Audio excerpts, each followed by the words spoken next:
Media వారికి నమస్కారం. ముందుగా నిన్న జరిగిన మహాశివరాత్రి ఉత్సవాల గురించి మీ అందరితోటి చర్చించాలని అనుకుంటా ఉన్నాం. ఎక్కడ ఎటువంటి చిన్న ఇబ్బందికర పరిస్థితులు కూడా కలగకుండా భక్తులందరికీ కూడా చాలా చక్కగా గోదావరి స్నానాలు ఆచరించి స్వామివారిని దర్శించుకోవడానికి అన్ని ఏర్పాట్లు కూడా చేయడం జరిగింది. జరిగిన ఒకటి రెండు చోట్ల ట్రాఫిక్ జామ్ అవ్వడం అన్నది మా దృష్టికి తీసుకొచ్చారు మీడియా సోదరులు. అవగాహన చేసుకుంటున్నాం. అన్నిటికీ మించి మొన్న జరిగిన మహాశివరాత్రి వేడుకలు మొట్టమొదటిసారిగా ఏ కెమెరాస్ టెక్నాలజీని తీసుకురావడం జరిగింది. నేను ముందే చెప్పాను, ఏ కెమెరాస్ తీసుకొచ్చాం, ఏ కెమెరాస్ మొట్టమొదటిగా ట్రయల్ రన్ పుష్కరాలను దృష్టిలో ఉంచుకొని చేస్తున్నాం. ఆ ఏ కెమెరాస్ ద్వారా డెన్సిటీ ఎంత ఉంటుంది, ఏ ఘాట్లో ఎంత డెన్సిటీ ఉంది, ఆ డెన్సిటీకి అనుగుణంగా ఘాట్ కెపాసిటీ ఎంత, డెన్సిటీ ఎంత, వెంటనే డాష్ బోర్డ్కి వచ్చిన మరుక్షణం అక్కడ కెపాసిటీ మించుతుందంటే వెంటనే అక్కడ అలర్ట్ ఇస్తుంది. అక్కడ ఎవరైతే కమాండ్ రూమ్ ఉందో ఫీల్డ్ లో అక్కడ ఉన్న ఆఫీసర్స్కి అలర్ట్ ఇవ్వడం వల్ల వాళ్ళు ఈ ఘాటు కాదు ఆ ఘాటుకి వెళ్ళండి అని చెప్పగలిగే అవకాశం ఉండే విధంగా సాంకేతిక పరిజ్ఞానాన్ని అనుసంధానం చేసుకొని ట్రయల్ రన్ చేయడం జరిగింది. దాంతో పాటు చైల్డ్ ట్యాగ్స్ కూడా ట్రయల్ రన్ చేసాం. సుమారు 6000 చైల్డ్ ట్యాగ్స్ ని సుమారు 200 మంది వాలంటీర్ల సహకారంతో ట్యాగింగ్ చేయడం జరిగింది. వివిధ ప్రదేశాల్లో, అంటే భక్తులు లోపలికి ఊర్లోకి రావడానికి ఎక్కడి నుంచి మన ముఖద్వారాలు అనుకుంటున్నాం, వివిధ ప్రదేశాల్లో ట్యాగ్స్ పెట్టి వాలంటీర్ సహకారంతో చేయడం వల్ల తప్పిపోయిన 3 పిల్లల్ని వెంటనే స్కాన్ చేసిన తల్లిదండ్రుల యొక్క వివరాలు, తల్లిదండ్రుల యొక్క వ్యక్తిగత వివరాలు, టెలిఫోన్ వస్తుంది నెంబర్, వాళ్ళకి ఫోన్ చేసి ఇదిగోండి మీ పాప బాబు ఇక్కడ తప్పడిపోయాడు, ఇక్కడ ఉన్నాడు, వీళ్ళు మీ పాప బాబు అని చెప్పుకోవడానికి మీ దగ్గర ఏ డేటా ఉందో తీసుకొని రండి అని చెప్పి వాళ్ళకి 3 పిల్లలు కూడా అప్పచెప్పడం జరిగింది. అలాగే ఆర్ఎంసీ వాళ్ళు ఏదైతే గ్రౌండ్ లెవెల్ రిపోర్ట్ వాళ్ళు చేసుకుని ఉన్నారో దాంతో పాటు ఏ జనరేటెడ్ డేటా ఏదైతే ఉందో, ఏ కెమెరా జనరేటెడ్ డేటాకి 99.97% సింక్ అయిందన్న విషయాన్ని మీ అందరికీ చాలా గర్వంగా తెలియజేస్తా ఉన్నాం. అంటే పుష్కరాలను దృష్టిలో పెట్టిన ఏదైతే ట్రయల్ రన్ మాకు చాలా సంతృప్తిని కలిగించింది. ఇది పుష్కరాల్ని ఏదైతే మహాశివరాత్రి ఒక స్మాల్ స్కేల్ ఈవెంట్ లో ట్రయల్ రన్ చేయడం వల్ల రేపు లార్జ్ స్కేల్లో, ఎందుకంటే మనకి పుష్కర్ ఘాట్ లో అఖండ గోదావరి ప్రాజెక్ట్ నడుస్తూ ఉంది. అక్కడ డెన్సిటీ చాలా తక్కువ పెట్టాం. డెన్సిటీ ఫిల్ అయిన మరుక్షణం పోలీస్ డిపార్ట్మెంట్ వాళ్ళు అక్కడి నుంచి మార్కండేయ స్వామి రేవు లేకపోతే చింతాలమ్మ రేవు పంపించే విధంగా చాలా పకడ్బందీగా చేశాం. ఇది నిన్న మేము చేసిన దానికి మంచి ఫలితాలు అందించినాయని కూడా మీ అందరికీ తెలియచేసుకుంటూ, ఇంకొక ముఖ్యమైన విషయం మీ ద్వారా ఈ యొక్క నగర ప్రజలకు తెలియజేయబోతా ఉన్నది ఏమిటంటే, అమృత్ 2.0 కింద 135 కోట్లు రాజమండ్రికి కేటాయించడం జరగడమే కాదు, టెండర్ కూడా పూర్తి చేసుకుని అతి దగ్గరలో ఆ పనులు ప్రారంభించుకోబోతా ఉన్నామని మీ ద్వారా రాజమండ్రి ప్రజలు తెలియజేయబోతా ఉన్నారు. ఈ సందర్భంగా గౌరవ ఎంపీ పురంధేశ్వరి గారికి, కేంద్ర ప్రభుత్వానికి మనస్ఫూర్తిగా అభినందనలు తెలియచేస్తూ, ఇప్పటికే ఈ గత 18 నెలల్లో రాజమహేంద్రవరంలో సుమారు 250 కోట్ల మేరకు అభివృద్ధి కార్యక్రమాలని కొన్ని పూర్తి చేసుకున్నాం, కొన్ని ప్రారంభించుకున్నాం, కొన్ని టెండర్ స్టేజ్ లో ఉన్నాయి, కొన్ని పనులు జరుగుతూ ఉన్నాయి. అది కాకుండా మళ్ళా కొత్తగా ఇంచుమించు 140 కోట్లు తీసుకురావడం అన్నది చిన్న విషయం కాదు. ఇప్పుడు దాకా ఏ ఒక్క నాయకుడు కూడా ఈ మాదిరిగా 20 నెలల్లో ఈ 250, 140 అంటే సుమారు 390 కోట్లు తీసుకొచ్చిన దాఖలాలు. తీసుకురావడమే కాదు, పనుల్లో కూడా ఎప్పటికప్పుడు వెరిఫై చేసుకోవడం, నాణ్యత ప్రమాణాలు ఎప్పటికప్పుడు చెక్ చేసుకోవడం అన్ని కూడా జరుగుతూ ఉన్నాయని కూడా మీ ద్వారా తెలియజేస్తా ఉన్నాం. అలాగే చాలా మంది చెప్పారు గతంలో, మేము ఇది చేసాం, మేము అది చేసాం అన్నారు, కానీ దశాబ్దాలుగా ఈ ప్రాంతంలో ఉన్న త్రాగునీటి సమస్య పైన ఈనాడు కూడా ఒక అవగాహన లేకుండా, పరిష్కారం చూపించకుండా చేశారు రాజకీయాలు. ఈరోజు అమృత్ 2.0 ద్వారా క్వారీ ప్రాంతంలోని, ఎందుకంటే మా మీడియా వాళ్ళు కూడా ఉన్నారు ఇక్కడ, అదే పని మీద అడిగేవారు, శాశ్వత పరిష్కారం తీసుకొచ్చే విధంగా ఈ యొక్క ప్రణాళికతో ఎంపీ గారు కానీ, నేను కానీ, గౌరవ కమిషనర్ గారు కానీ, సిబ్బంది కానీ ఎప్పటికప్పుడు చర్చించి, సరే లాస్ పిన్ పక్కన ఏదైతే ఉందో రా వాటర్ పికింగ్ పాయింట్, అక్కడ టెంపరీగా మనం ఒక బ్రిడ్జ్ వాటర్ లో కట్టి అక్కడి నుంచి పిక్ చేసుకుంటాం. పర్మనెంట్ స్ట్రక్చర్ లేదు. హెడ్ వాటర్ వర్క్స్ నుంచి నగరం మొత్తానికి వెళ్తా ఉంది. లాస్ పిన్ ఏదైతే ఉందో అక్కడి నుంచి పిక్ చేసుకుంటున్న టెంపరీ సెటప్ నుంచి కోట్లింగాల రేవులో ఉన్న 10 MLDకి వెళ్తా ఉంది. 10 MLD నుంచి అరకొరగా క్వారీ ప్రాంతం, మిగతా సీతంపేట, అన్ని ప్రాంతాలకు వెళ్తున్నారు. ఇట్లన్నిటిని అవగాహన చేసుకొని ఏ విధంగా పరిష్కరించాలి, ఒక శాశ్వత పరిష్కారం తీసుకురావాలి, గోదావరి పక్కన ఉండగా దాహానికి అలమటించడం ఏంటి అని ఆలోచించగా మొత్తానికి అమృత్ 2.0 కింద తాగునీటి సరఫరా వ్యవస్థ అభివృద్ధికి ఒక ప్రణాళికతో ముందుకెళ్లి శాంక్షన్ అవ్వడమే కాదు, టెండర్ కూడా అయిపోయింది. నిన్ననే కాంట్రాక్టర్ వచ్చున్నారు.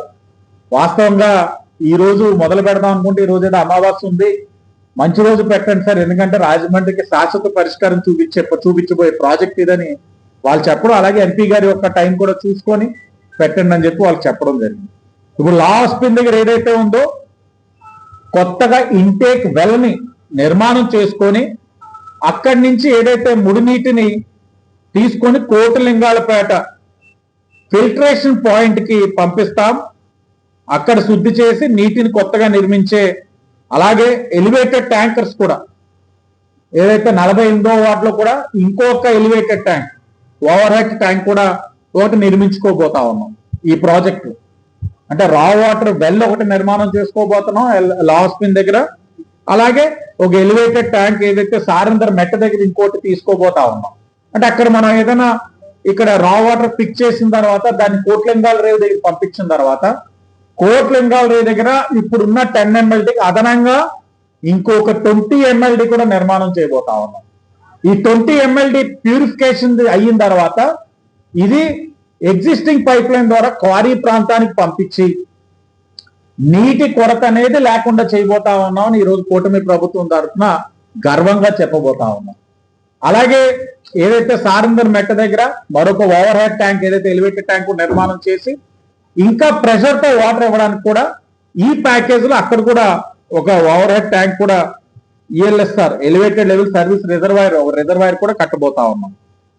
అలాగే ఈ 20 MLD కూడా కట్టిన తర్వాత ఆల్రెడీ ఏదైతే మన టింబర్ యార్డ్ లోని ఒక రిజర్వాయర్ ఏదైతే నిర్మాణం చేసుకుని ఉన్నాం అది కూడా అతి దగ్గరలో ప్రారంభించుకున్నట్లయితే అది కేవలం 41వ వార్డు 40వ వార్డుకి ఇచ్చినట్లయితే సీతంపేట ఏదైతే 38వ వార్డు దగ్గర అక్కడ ఒక రిజర్వాయర్ ఉందో ఆ రిజర్వాయర్ నుంచి 38వ వార్డు 37వ వార్డుకి సరఫరా చేసే విధంగా ఎక్కడికక్కడ సమస్యలు లేకుండా, అలాగే బర్మా కాలనీ దగ్గర ఒక రిజర్వాయర్ ఉంది, పోలీస్ క్వార్టర్స్, పోలీస్ కాంపౌండ్ ఎదురుగుంటే కనబడతారు డెల్టా హాస్పిటల్ పక్కన, అది కూడా ఓపెన్ చేసుకున్నట్లయితే బర్మా కాలనీ ఆ 9వ వార్డు 10వ వార్డులో కూడా నీటి సరఫరా చేసే విధంగా, అంటే ఒక ప్రణాళికతో ఎక్కడ అవసరం ఏది చేస్తే పరిష్కారం అన్న ఆలోచనతోటి నీటి సరఫరా పైన నాణ్యమైన నీరు, స్వచ్ఛమైన నీరు అందించే కార్యక్రమం ఈరోజు కూటమి ప్రభుత్వం తీసుకుంది.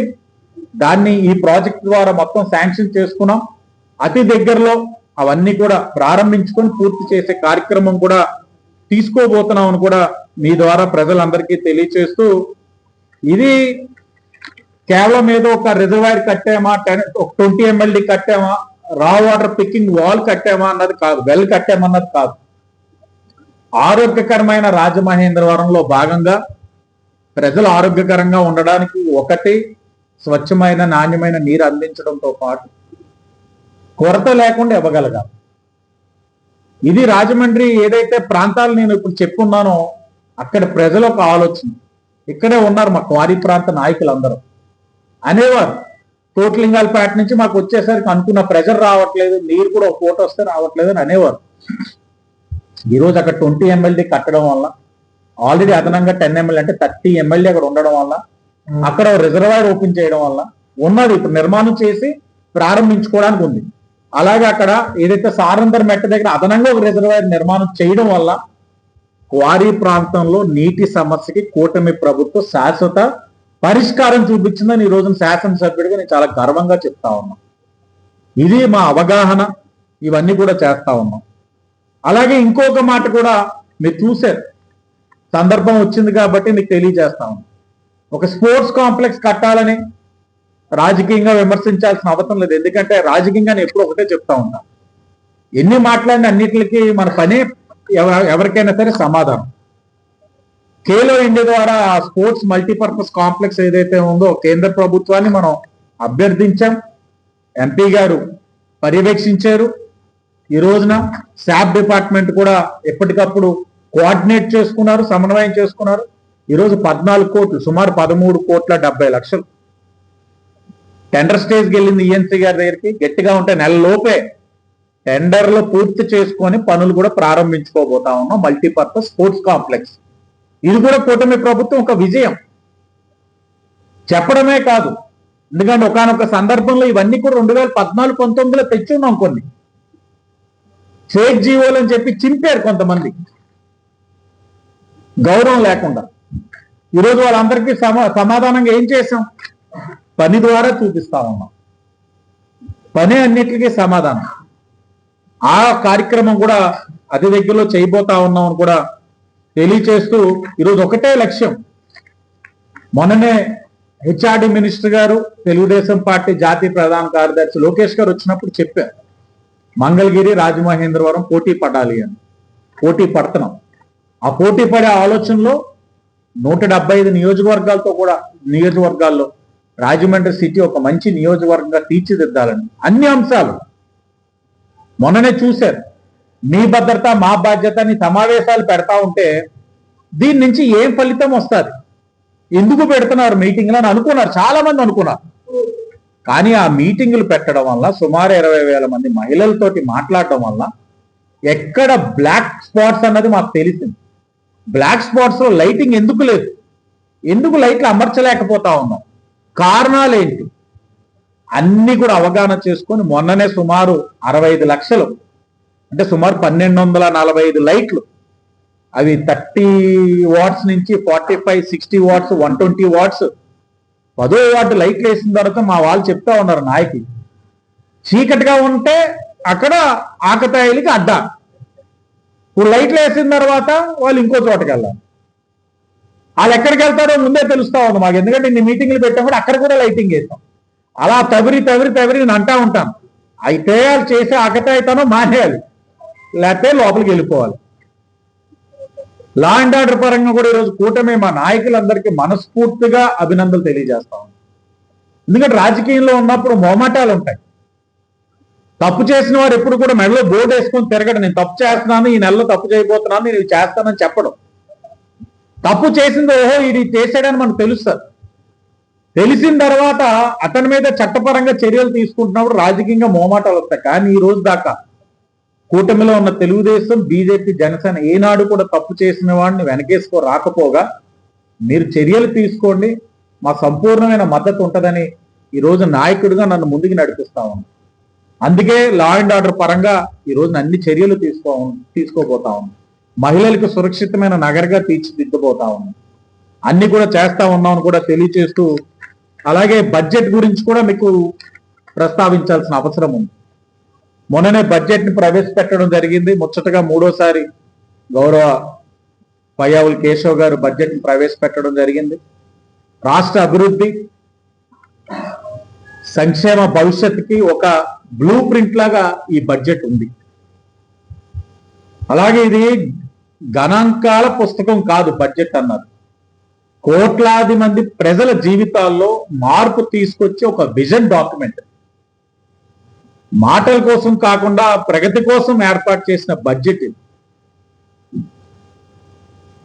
ప్రజల జీవితాల్లో నిజమైన మార్పు తెచ్చేందుకు ఈ బడ్జెట్ తప్పకుండా ఉపయోగపడతారు. బడుగు బలహీన వర్గాల అభివృద్ధి లక్ష్యంగా వ్యవసాయం, పారిశ్రామిక, సాగునీటి, విద్య, వైద్యం, టూరిజం, పంచాయతీరాజ్, మహిళా సంక్షేమ రంగాలకి బలోపేతం చేసే విధంగా ఈ బడ్జెట్ ని ప్రవేశపెట్టడం జరిగింది. ఎస్సీ, ఎస్టీ, బీసీ, మైనార్టీలు కూడా అధిక ప్రాధాన్యత ఇవ్వడం కూడా జరిగింది. అన్ని వర్గాల సమగ్ర అభివృద్ధి లక్ష్యంగా 3,32,205 కోట్లతో బడ్జెట్ ప్రవేశపెట్టిన గౌరవ ముఖ్యమంత్రి గారికి, ఉప ముఖ్యమంత్రి గారికి, ఆర్థిక శాఖ మంత్రి గారికి మనస్ఫూర్తిగా అభినందిస్తూ ఈ రాష్ట్రం ఈ విధంగా ముందుకి నడవడానికి కారణమైన ప్రధానమంత్రి నరేంద్ర మోడీ గారికి ఈ రాష్ట్ర ప్రజల తరపున, కూటమి ప్రభుత్వం తరపున మనస్ఫూర్తిగా ఆయనకి, నిర్మలా సీతారామన్ గారికి ధన్యవాదాలు తెలియజేస్తా ఉన్నాం. సంక్షేమ అభివృద్ధికి రెండింటికి ప్రాధాన్యత ఇస్తూ ఈ బడ్జెట్ ని ప్రవేశపెట్టడం జరిగింది. అన్ని అంశాలకి ప్రాధాన్యత ఇవ్వడం జరిగింది. రెవెన్యూ ఎక్స్పెండిచర్ ఒక్కటే కాదు, క్యాపిటల్ ఎక్స్పెండిచర్ కూడా ప్రాధాన్యత ఇవ్వడం జరిగింది. ఓ పక్కన ఫిజికల్ డెఫిసిట్ చూసుకుంటా ఉన్నాం, అన్నిటిని బ్యాలెన్స్ చేసుకుంటూ వెళ్ళడం జరిగింది. విధ్వంసకరమైన పరిస్థితుల్లో ఈ రాష్ట్రాన్ని వదిలేసి వెళ్ళిన వైసీపీ వాళ్ళు ఈ రోజు మళ్ళా రాష్ట్రాన్ని అభివృద్ధి వైపు, వికాసం వైపు నడిపించే కార్యక్రమాన్ని అవగాహన కలిగిన వ్యక్తిగా, భారతదేశంలోనే అవగాహన కలిగిన రాజకీయ నాయకుడిగా చంద్రబాబు నాయుడు గారు ఉన్నారు కాబట్టే ఈ బడ్జెట్లు ఇలా ప్రవేశపెట్టగలుగుతా ఉన్నాం, రాష్ట్రాన్ని అభివృద్ధి వైపు ముందుకు తీసుకెళ్ళగలుగుతా ఉన్నాం. అనేకమైన పరిశ్రమలు వస్తా ఉన్నాయి, అనేకమైన ఐటీ కంపెనీలు వస్తా ఉన్నాయి, నమ్మకంతో వస్తా ఉన్నాయి, పెట్టుబడులు పెడతా ఉన్నారు, రాష్ట్ర అభివృద్ధి పదంలో ముందుకు వెళ్తా ఉంది. డబుల్ ఇంజిన్ సర్కార్ అనడానికి స్పష్టమైన అర్థం పట్టే విధంగా ఈరోజు రాష్ట్రం ముందుకు వెళ్తా ఉంది, అభివృద్ధి జరుగుతూ ఉందని కూడా మీ అందరికీ తెలియచేస్తూ, ఇన్ని జరుగుతూ ఉంటే వైసీపీ వారు సభలో ప్రవర్తించిన తీరు చాలా బాధాకరం. ఎందుకంటే మేము కూర్చున్న స్థానాల నుంచి వైసీపీ నాయకుడు జగన్మోహన్ రెడ్డి గారు కానీ, వాళ్ళ యొక్క సభ్యులు కానీ ఎలా ప్రవర్తిస్తారన్న చాలా స్పష్టంగా కనబడతా ఉంది. గవర్నర్ గారి యొక్క ప్రసంగానికి గౌరవం లేదు, గవర్నర్ గారంటే గౌరవం లేదు, ఒక కాన్స్టిట్యూషనల్ బాడీస్ అంటే గౌరవం లేదు. పట్టుకుంటారు, వాళ్ళ తాలూకు ఆవేదన వ్యక్తం చేయడానికి ప్లకార్డ్స్ పట్టుకోవడం వరకు సమంజసమే. కానీ చింపి గవర్నర్ గారి మీద, స్పీకర్ గారి మీద వేయడం అన్నది వారి యొక్క మనస్తత్వాన్ని రాష్ట్ర ప్రజలు గమనించాలి. రాజ్యాంగ వ్యవస్థల పట్ల వాళ్ళకు ఉన్న గౌరవాన్ని రాష్ట్ర ప్రజలు గమనించాలి. తీరు మారలేదు. 151 మంది ఒకవైపు ఉన్నప్పుడు 23 మంది ఒకవైపు తెలుగుదేశం పార్టీ ఓటమి చెందిన తర్వాత ఉన్నప్పుడు కూడా అదే తీరుతో ఉన్నాడు అక్కడ ముఖ్యమంత్రిగా జగన్మోహన్ రెడ్డి గారు. అదే విధంగా రెచ్చగొట్టారు, అనరాని మాటలు అనిపించారు, విమర్శించారు. 23 మందిలో 22 మందిని సభ నుంచి బహిష్కరించిన ఒక్కడే మొగాడిగా నిలబడి చంద్రబాబు నాయుడు గారు ఈ 151 మంది ప్రశ్నలకి సమాధానం చెప్పిన రోజులు కూడా ఉన్నాయన్నది ఈ సందర్భంగా గుర్తు చేస్తా ఉన్నాం. మాట్లాడారు, అన్నిటికీ సమాధానం చెప్పారు. మీరు అడగండి ఎన్నైనా నేను చెప్తా అని ధైర్యంగా నిలబడి చర్చించారు. ఏ రోజు సభ నుంచి వాకౌట్ చేయలే. కానీ ఏంటో మాకు అర్థం కావట్లా, ఆ టైం ఏంటో 11 నెంబర్ ఏంటో కూడా అర్థం కావట్లేదు. వచ్చారు, కరెక్ట్ గా 11 నిమిషాలు ఉండి వెళ్ళిపోయారు. అంటే ఈ సందర్భంగా మీకు కూడా తెలియచేయాలి, అంటే మాకు కనబడతాయి కదా. ఆయన ఏదో బొత్స గారిని ఏదో అడిగారు, బొత్స గారిని ఏం అడిగారో తెలియదు, కానీ బొత్స గారిని ఆయన తిట్టారో ఏంటో మాకు అర్థం కాలేదు. కానీ బొత్స గారు మాత్రం మీడియా సాక్షిగా ఏదైనా ఆయన అన్న మాటగా ఆయన ఏదైనా బాధపడినట్లు తెలియచేస్తే, వ్యక్తం చేస్తే లోకు అవుతారని నవ్వుతూనే ఉన్నారని. ఈయన ఏదో అంటున్నారు, ఆయన నవ్వుతూనే ఉన్నారు. ఇంక చూశారు వెనక్కి తిరిగి మళ్ళా సేమ్ ముఖ్యమంత్రిగా ఉన్నప్పుడు ఎలాగైతే ప్రవర్తించారో అక్కడ కూర్చున్నప్పుడు అదే విధంగా ప్రవర్తించి చేతులు ఇలా ఊపి వాళ్ళందరినీ ఉంచోమన్నారు సభ్యులు. అంటే మరి బొత్స గారు చెప్తున్నారేమో, బాబు ఇంకా టైం ఉంది, గవర్నర్ గారి ప్రసంగం విందాం, తర్వాత మాట్లాడదాం అనేసరికి సహనం లేదు, చెయ్యి ఇలా ఇలా ఇలా ఇలా అన్నారు. మొత్తం సభ్యులు లేచారు, అరుచుకుంటూ వెళ్ళారు. పాపం మాజీ మంత్రి చేశారు, ప్రస్తుత శాసనసభ్యులు పెద్దిరెడ్డి రామచంద్రారెడ్డి గారు కూడా అక్కడే కూర్చున్నారు. చూశారు ఒక చూపు, దెబ్బకి నుంచొని పరిగెట్టుకొని వెళ్ళిపోయారు ముందుకి. బొత్స గారు అయితే ఇంక అక్కడే నుంచొని ఉన్నారు. అంటే ఏం దౌర్భాగ్యం అంటే పెద్దిరెడ్డి రామచంద్రారెడ్డి గారు, మాకు కనబడుతుంది కదా, గవర్నర్ గారి దగ్గరికి రా చూపించి ఏదో మాట్లాడి మళ్ళీ పరిగెత్తుకుని వెళ్తున్నారు. ఏంటిని పరిగెత్తుకెళ్తున్నారు, ఏం చేయబోతున్నారు అంటే ఆయన కూర్చున్న ప్లేస్ నుంచి ముందే కొన్ని చింపుకొని పేపర్లు తెచ్చి కూర్చున్న ప్లేస్ లో చింపిన పేపర్లు అన్ని తీసుకొని మళ్ళీ పరిగెత్తుకుంటే వెళ్ళి అక్షంతలు వేసినట్లు వేస్తున్నారు. అంటే ఆ జగన్మోహన్ రెడ్డి గారికి ఇంత భయపడి ఇష్టం లేకపోయినా అక్కడ ఉన్న వాళ్ళు చేస్తున్నారు అని అంటే 11 సీట్లు ఇచ్చినా ఆయనలో మార్పు లేదు, రాజ్యాంగ వ్యవస్థలపైన గౌరవం లేదు. 23 మంది ఉన్నప్పుడు ఒక్కడిగా నుంచొని పోరాడిన ఏదైతే ఉందో ఆ నైజం అన్నది కూడా ఆయనలో లేదు. మా రాయలసీమ పులి అన్ని అని అంటారు కానీ మాట తప్పరు, మడవ తెప్పరు, ఇవన్నీ కూడా ఉత్తి మాటలే. చట్టసభల్లో వచ్చి ప్రభుత్వాన్ని ఎదుర్కొనే శక్తి సామర్థ్యం ఆయనకి లేదు కాబట్టే పదే పదే అసెంబ్లీకి రావట్లేదు, వచ్చినా పారిపోతా ఉన్నారు. అది రాష్ట్ర ప్రజలు గమనించాలి. చర్చించే ఓపికే ఉంటే ఎందుకు వచ్చి కూర్చోరు? ఇప్పుడు ప్రెస్ మీట్లు పెడుతున్నారు బడ్జెట్ మీద, అది జరిగిపోయింది బాబో ఇది జరిగిపోయిందని. లోపల వచ్చి మాట్లాడతారంటే మీకు స్పీకర్ గారు కావాల్సిన టైం ఇస్తానంటున్నారు. ఎందుకు మాట్లాడట్లేదంటే అది మాట్లాడిన మరుక్షణం అనేకమైన ప్రశ్నలు వస్తాయి. ఆ ప్రశ్నలకి సమాధానం లేదు కాబట్టే మీరు ఈ విధంగా దొడ్డిదారిన పారిపోతా ఉన్నారు. ఇది రాష్ట్ర ప్రజలు గమనించాలని తెలియచేసుకుంటూ, చాలా అంటే అర్థం కావట్లా. ఆయన అలా చూస్తా ఉంటే అక్కడ ఎలాగనేవారు, ఇక్కడ అలానేవారు, లేకపోతే ఒక విచిత్రమైన నవ్వు నవ్వుతారు. అది ఏంటో తెలియదు. ఆ నవ్వు కాదంటే ఇలా ఇలా ఇలా ఇలా పిసుకుతున్నారు, చేతులు ఇలా అంటున్నారు. ఇదే మాకు కనబడుతున్న కళ్ళ ఎదుర్కొంటా. అదే మేము వెనకాల అక్కడి నుంచి చూస్తాం కదా, చూస్తున్నాం. అంటే దౌర్భాగ్యం. మొదటిసారి శాసనసభ్యులుగా అయిన వాళ్ళందరం కూడా ఇలాంటి చట్టసభల్లో అలాంటి వ్యక్తిని చూడాలా అన్నట్లు అనిపిస్తా ఉంది. ఏదేమైనా ఒకటే, ఈ రాజమండ్రి సిటీ నియోజకవర్గంలో వచ్చే 3 సంవత్సరాలు కూడా కలిపి ఏదైనా ఒక 1000 కోట్లతోటి అభివృద్ధి కార్యక్రమాలు చేసి నగర ప్రజల యొక్క ఆకాంక్ష ఆలోచనకు అనుగుణంగా ఓ మంచి స్పోర్ట్స్ కాంప్లెక్స్, రివర్ ఫ్రంట్, మంచి ఎవరికి ఇబ్బంది లేకుండా నీరు, త్రాగునీరు, ఇవన్నీ కూడా మారుమూల ప్రాంతాలు కూడా ప్రతి ఇంటికి కూడా 2 పూట్ల త్రాగునీరు అందించే కార్యక్రమాలన్నీ కూడా శ్రీకారం చుడుతున్నాం. అన్ని కూడా అతి దగ్గరలో పూర్తి చేస్తామని మీడియా ద్వారా ప్రజలందరికీ తెలియజేస్తూ అందరికీ ధన్యవాదాలు.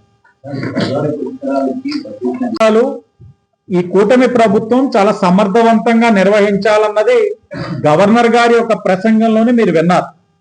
అంటే ప్రభుత్వం ఒక ఆలోచనని గవర్నర్ గారు ప్రసంగం ద్వారా ప్రతిబింబిస్తారు, విన్నారు. బడ్జెట్ అలొకేషన్ ఎంఈడికి ఇంతని కేటాయించారు. దాంట్లో ఇప్పటికే ఎస్టిమేట్స్ ఇచ్చున్నాం. ఈ రోజు కూడా రివ్యూ నడుస్తూ ఉంది. గౌరవ కలెక్టర్ గారు, కమిషనర్ గారు ఉదయమే వెళ్తున్నప్పుడు నేను మన ఏ టెక్నాలజీ తోటి ఏదైతే ట్రయల్ రన్ చేసామో ప్రశంసిస్తా ఉన్నారు, అవన్నీ ఫీడ్బ్యాక్ ఇచ్చుకోండి అమ్మన్నారు. కొవ్వూరు కూడా కొన్ని అవసరాలు ఉన్నాయి, నిడదవోలు కూడా ఉన్నాయి. ఇవన్నిటిని చూసుకొని ఎంఈడిలోనే ఏదైతే శాంక్షన్ అయిందో దాంట్లో ఎంత కేటాయించాలన్నది వచ్చే 2 నెలల్లో. ఎందుకంటే సోమవారం అంటే 23వ తారీఖున గౌరవ ఎండోమెంట్స్ మంత్రి గారు ఆనం గారి యొక్క నాయకత్వంలో కూడా అసెంబ్లీలోనే కూర్చుంటాం. ఎందుకంటే 23 అసెంబ్లీ. సో ఎండోమెంట్స్ పరంగా ఇంకొకటి క్లారిటీ రావాలి. అది కూడా కూర్చొని ఒక స్పష్టత వచ్చిన తర్వాత ఎంఈడి నుంచి ఏంటి, దేవాదాయ శాఖ నుంచి ఏంటి, ఏ విధంగా అన్ని క్లబ్ చేయాలన్నదని స్పష్టత వస్తుంది. అతి దగ్గరలో అయితే మాత్రం మీకు తెలియజేస్తాం.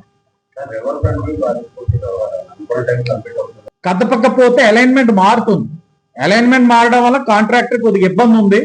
కలెక్టర్ గారు అయితే మనం అనుకున్న టైం ఫ్రేమ్ లోనే వర్క్ అయిపోతుంది. అతను చాలా ఫాస్ట్ గానే వెళ్తున్నాడు. లోపే వర్షాకాలం లోపే పూర్తి చేయాలన్నారు. ఇప్పుడు ఏదైతే 14 కోట్లది కూడా టెండర్ 1 month లో పెడితే మాకు స్పోర్ట్స్ కాంప్లెక్స్ ఒక బ్లాక్, 2 బ్లాక్లు కలిపి ఇప్పుడు పిలుస్తున్నాం. టెండర్ 28 కోట్లు పిలుస్తున్నాం. ఒక బ్లాక్ పూర్తి నుంచి ఏదైనా ఇచ్చేటట్లు చూసి 3rd బ్లాక్ ఉంది. మొత్తం 3 బ్లాక్. 3వ బ్లాక్ అయినా సిఎస్ఆర్ ఫండ్స్ ద్వారా అయినా ట్యాప్ చేయగలరు. మాకైనా టీ ఇస్తారా ఎవరా?